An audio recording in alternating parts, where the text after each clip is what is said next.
made mistake after mistake after mistake, starting from the faulty intelligence to begin with. General Shinseki said it was going to take a few 100,000 troops to keep the peace. We didn't have a plan to keep the peace. Secretary Rumsfeld fired General Shinseki when he was right. It's been a disaster, and every time I go to Iraq, I come back and see that it's in worse condition. What we've tried to do in this supplemental budget bill, put up benchmarks so that we require that the Iraqi government get its security up and running, make a commitment to do away with the Shiite militia. The government, the Maliki government in Iraq, is actually been encouraging Shiite militia. They need to make a commitment to stay away from corruption, stay away from militias, and try to have an honest effort to keep security in their own country. They need to reach an agreement over oil in the country. They need to bring the Sunnis into the government. We have spent, just in defense spending this year, 1 year, $1.2 trillion in defense between all the supplemental budgets that we're passing in the defense bill. It is going to bankrupt your generation. So what I want to do is make sure that we need to change course in Iraq. So providing benchmarks, providing dates where we reevaluate the situation. We cannot continue to go in the wrong direction, and that's what we've been doing, almost unchecked. You know, the Congress hasn't provided any oversight. One of the reasons why, in my view, the American people voted change in the last election is to go in a different direction. Now, specifically to get to your question, I'm not sure that I could compromise any more than I have in terms of this bill that passed. I would be surprised if there was a funding bill for Iraq that I could support at this point. But what the Speaker and the President are going to have to try to work out with the President of the Majority Leader in the Senate is a bill where Republicans and Democrats can vote for it. And if they open it up, if every Republican votes for it, all they'll need is 30 Democrats. My guess is they could get a spending bill without any strings attached relative to dates or benchmarks. So nobody knows what's going to happen. It's an interesting question. I was with Jack Murtha yesterday, or Thursday of this week, talking about this exact issue. Jack Murtha is the ex-Marine Vietnam veteran, two-time Purple Heart winner, who's been the most pro-military member of Congress, who came out a year and a half ago saying that we should redeploy our troops. I was talking to him, and he doesn't know how it's going to work out. My guess is, though, in the end, that it's probably going to be something that a majority of Republicans will vote for, and they can pick up maybe 50 Democrats. But my guess is if that happens, I probably wouldn't vote for it. Well, one of the main points of contention that the Republicans had was language about a timetable or specific dates, and there was talk of compromise setting benchmarks. And as you said, do you think that Democrats would be willing to take out the language of timetable? Some Democrats, the tough thing is going to be for the Speaker, Nancy Pelosi, who has been a pretty consistent opponent of the war. Because Democrats are running the House and the Senate, they would essentially allow a vote for something that she probably wouldn't normally vote for. My guess is there are enough Democrats who could vote for it, but I'd say there's a group of probably 50 to 60 of us that probably wouldn't vote for it. For example, my second trip to Iraq, I came back and I wrote a white paper with an exit strategy for Iraq, and frankly, it looked a lot like the Iraq Study Group proposal that came out a year later, that basically said what we ought to be doing in Iraq is engaging other countries in the region. And the problem in Iraq, we're viewed as an occupying nation, an unpopular occupying nation, I might add. 62% of Iraqis think it's okay to shoot at Americans. There are 25 million people in the country. So the bottom line here is I think that there will be a compromise worked out. Not all the Democrats will be able to vote for it, but if the President is able to deliver the majority of the Republicans, they probably can come up with some wishy-washy language in the middle and then pass a bill. Would it be effective? Well, I think the problem with it is it doesn't really change the policy. And it seems to me that this President has dug his heels in.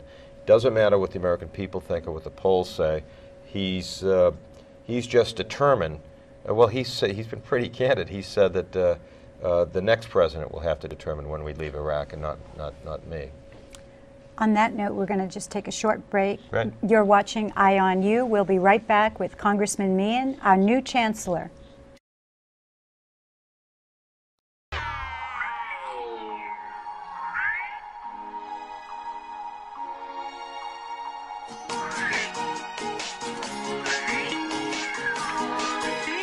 What's cooking in Mill City?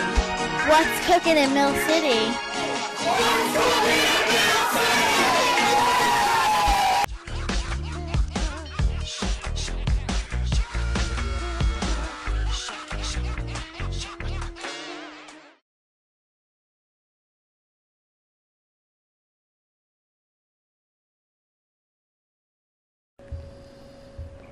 You're watching Eye on You. We're here with Congressman Meehan, our new chancellor at the University of Massachusetts Lowell.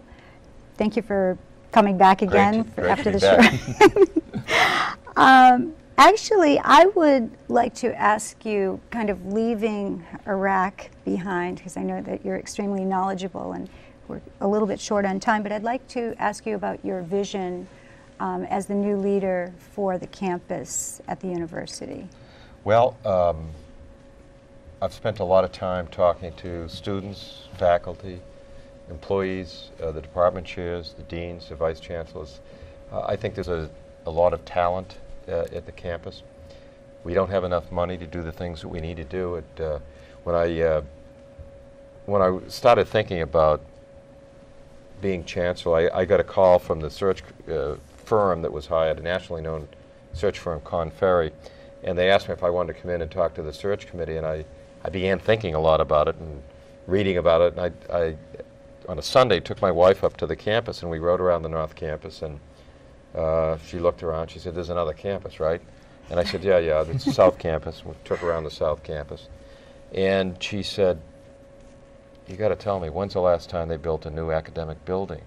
And we had just been to her reunion. She went to business school at the Darden School at University of Virginia, and they have a brand new business school. And at Darden at UVA, they build new business schools, and then they give the law school their old business school. I mean, they've really been able to raise a lot of money. And I said, it's been almost 40 years. That's part of the challenge, but the institution means a lot to me. So I want to begin by trying to get better technology into classrooms. I think we need to. I think we need new academic buildings in both the North and the South Campus. I'm excited about the new nano manufacturing center. It's one of only 4 National Science Foundation centers in the country. Last Monday I went in to see. I was in New York City, looking to. I was talking to graduates of the university, trying to figure out if I get someone to give some money for new buildings. But I went by to see President Bill Clinton, and he was asking me about the university and asked me why I decided to do it. But he was telling me that give me some ideas about how you could raise more money to build these buildings. I believe there's a direct tie-in to how the economy grows in this region, in this state, and whether our children and their children stay here as a region. So I believe it's fundamentally important. So I want to work as hard as I can to provide more connections between business and the university, try to raise more money from foundations, from private individuals, try to create an environment where state officials believe we need to make more of an investment in state money. We're 49th out of 50 states in state investment. So I believe we have a governor that's more committed to public higher education than any governor in my lifetime. And that goes back a long time, and Democrats and Republicans, I believe that Deval Patrick is committed.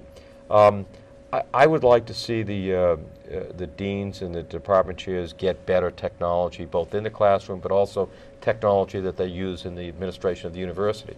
I'd like to see us, one of the challenges is Division I hockey. I would like to see us save Division I hockey. Yeah. But I have to tell you, we need to, number one, we need to go to the community and get more support. We need to be able to keep revenue that we raise from